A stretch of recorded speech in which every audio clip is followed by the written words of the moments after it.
Bienvenido a un espacio donde el terror es real y la curiosidad peligrosa. Cada semana desde este rincón te narraré crímenes que estremecieron al mundo, misterios que la ciencia no ha podido explicar y relatos tan escalofriantes que te harán dudar de lo que ves. Entre susurros y sombras se esconden historias que merecen ser contadas. Cada narración es una puerta abierta al miedo, cada caso un reflejo de la atrocidad humana. Si te atreves a escuchar, quédate, pero recuerda, la oscuridad siempre deja huella. Era la madrugada del 2 de marzo del 2006, en una de las zonas más tranquilas de Monterrey, Nuevo León, México, la colonia Cumbres. Nadie imaginaba que dentro de esa casa estaba por ocurrir uno de los crímenes más impactantes en la historia de México.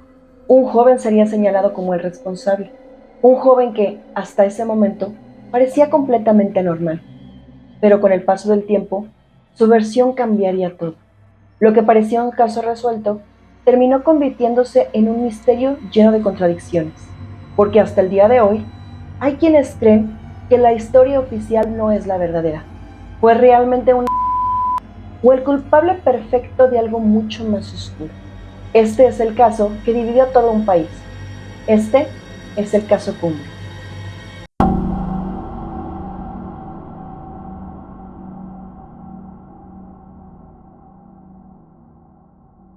Todo comenzó como muchas historias, con una fiesta.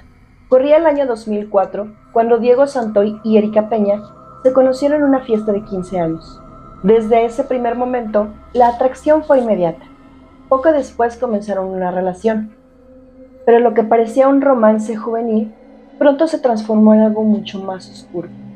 Su relación era tensa, pero también conflictiva. Celos, discusiones constantes, peleas que se repetían una y otra vez.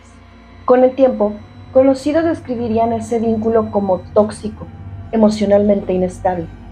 Según investigaciones periodísticas, Diego desarrolló una fuerte dependencia emocional hacia Erika.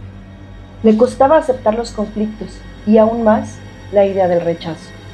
Y mientras la relación avanzaba, la tensión también lo hacía, hasta que llegó el punto de quiebre.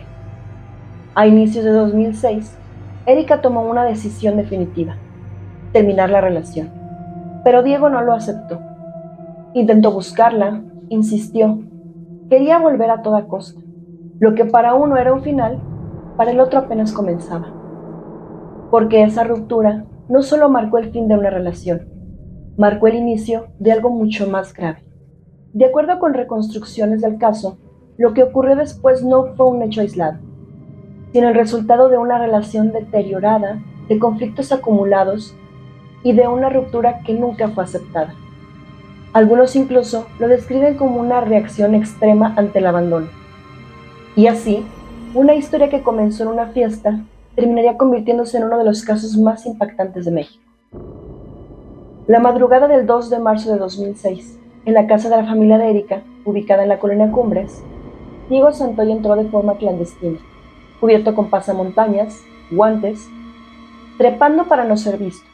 No era una visita, no era casualidad, había planeación. Una vez dentro, fue directo a su objetivo, la habitación de Erika. Quería hablar, quería volver, pero ocurrió lo inevitable. Erika lo rechazó otra vez. Y en ese momento todo cambió. Lo que empezó como una conversación se convirtió en violencia. Diego tomó un arma blanca y salió de la habitación. Su siguiente movimiento marcaría el inicio del horror. Se dirigió hacia el pequeño Eric, de apenas 7 años, y lo atacó de forma letal. Después agredió a la trabajadora doméstica, la golpeó y la dejó amordazada en el baño. No podía haber testigos. Pero la violencia no se detuvo ahí. Minutos después atacó a María Fernanda, de tan solo 3 años. Con un cordón en su cuello le arrebató la vida. La brutalidad iba en aumento. Luego regresó con Erika. La golpeó con un martillo, la atacó con un arma blanca, le provocó heridas graves, incluso en el cuello. Pero increíblemente ella sobrevivió. Antes de huir, tomó como rehén a la empleada doméstica. Más tarde la abandonó en otro punto de la ciudad y entonces desapareció en la noche. Días después intentaba escapar del país, pero lo ocurrido esa madrugada ya había dejado una marca imborrable, porque según las investigaciones, esto no fue un arrebato repentino. Fue una secuencia, una entrada planeada, un control calculado, una violencia que fue escalando paso a paso. Todo apunta a una mezcla peligrosa. Obsesión tras una ruptura con una ira acumulada y una pérdida total del control. Después de la brutalidad vino la huida. Tras el crimen, Diego Santoy desapareció de Monterrey. Su objetivo era claro: escapar hacia el sur del país y cruzar Guatemala. Pero no lo lograría. Días después fue detenido en el estado de Oaxaca, antes de poder abandonar México. Su historia apenas comenzaba. Tras su captura fue trasladado de regreso a Monterrey e ingresado al sistema penitenciario para enfrentar la justicia. Y entonces inició uno de los juicios más mediáticos del país, no solo por la gravedad del crimen, sino por todo lo que lo rodeaba. La familia involucrada era conocida, ya que la madre de Erika, Teresa Cos, era una astróloga reconocida en la televisión local.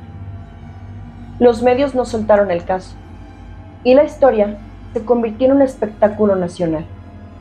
Pero en este caso, hay algo que nunca encajó del todo, y comienza con una contradicción. Poco después de su detención, Diego Santoy hizo algo que cambiaría por completo la historia. Cambió su versión.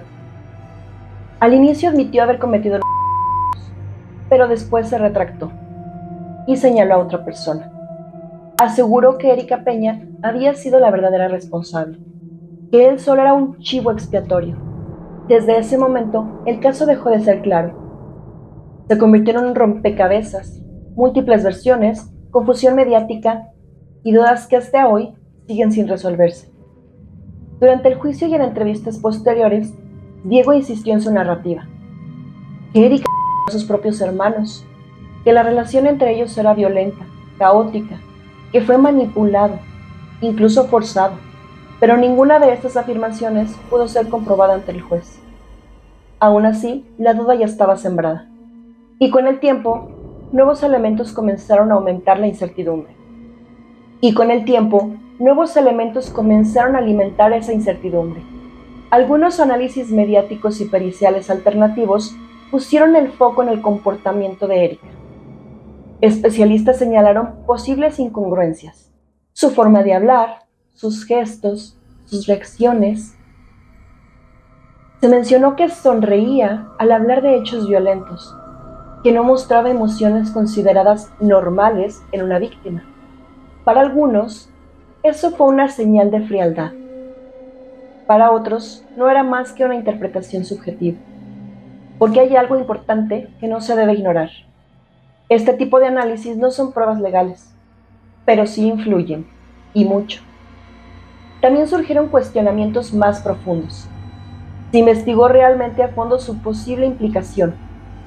¿Qué ocurrió exactamente dentro de esa casa? ¿Cuál fue el verdadero papel de cada uno? Algunos reportes aseguraban que quedaron zonas grises, aspectos pocos claros, preguntas sin respuesta. Y mientras tanto, los medios hacían lo suyo. La cobertura fue intensa, constante, a veces simplificada. Una historia, un culpable, pero la realidad podría no ser tan simple.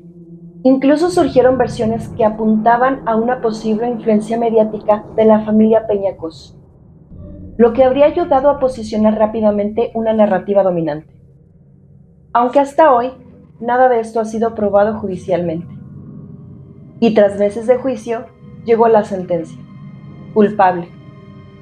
Culpable de homicidio calificado, intento de homicidio, privación ilegal de la libertad y robo de vehículo. La condena inicial fue contundente, alrededor de 138 años de prisión.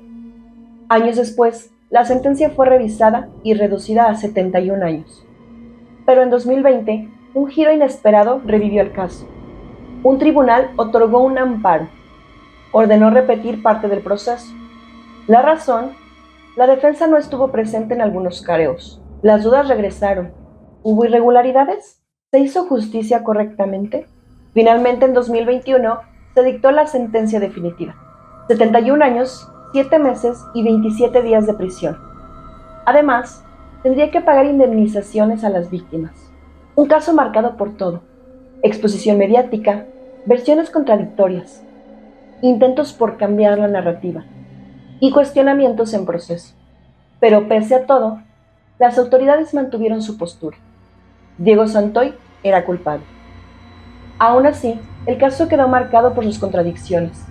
Un acusado que cambió su historia, una reconstrucción que nunca fue completamente clara, un comportamiento que generó sospechas, una presión mediática constante y un proceso judicial cuestionado por algunos. Han pasado casi 2 décadas y el caso Cumbres sigue sin desaparecer. Hoy, Diego Santoy Riverol continúa en prisión, recluido en el penal de Cadereyta en Nuevo León. Actualmente tiene alrededor de 41 años y ha pasado prácticamente toda su vida adulta tras las rejas. Ha cumplido cerca de la mitad de su condena y, si todo sigue igual, podría recuperar su libertad hasta el año 2046. Dentro del penal, algunas fuentes señalan que ha estudiado, que incluso ha enseñado a otros internos. Pero hay algo que no ha cambiado: sigue sin aceptar la versión oficial del crimen. Mientras tanto, la vida de Erika Peña Cos tomó un camino completamente distinto. Después del crimen, dejó Monterrey, se alejó de todo, de todos, decidió reconstruir su vida en silencio. Se mudó, desapareció del ojo público y nunca volvió a hablar del caso. Con el paso de los años, formó una nueva vida. Incluso se ha reportado que se casó y que dejó el país. Hoy, su paradero exacto es desconocido para la mayoría, y sus palabras siguen ausentes. Solo reaparecido en contadas ocasiones a través de filtraciones o imágenes que resurgen en Internet. Como un eco del pasado, la casa donde ocurrió todo ya no existe. Fue demolida, pero la historia no.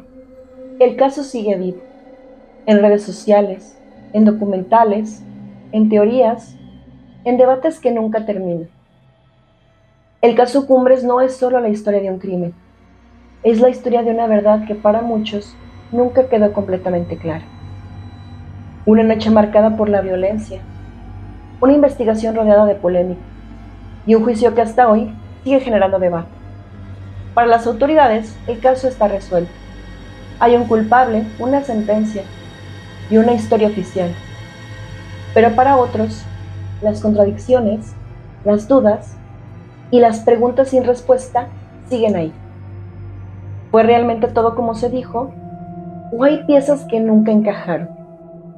Con el paso del tiempo los hechos no cambian, la forma en que los entendemos sí. Y en este caso, la duda se volvió parte de la historia. Algunas veces la justicia cierra un caso, pero no siempre cierra la verdad. ¿Pero tú qué opinas? ¿Crees que el caso Cumbres está completamente resuelto o que aún queda algo por descubrir? Si te atreviste a llegar hasta el final, ya formas parte de la oscuridad. Antes de irte, compárteme tu opinión en la caja de comentarios. Dale like y comparte. Ayudarías mucho a crecer esta oscura comunidad.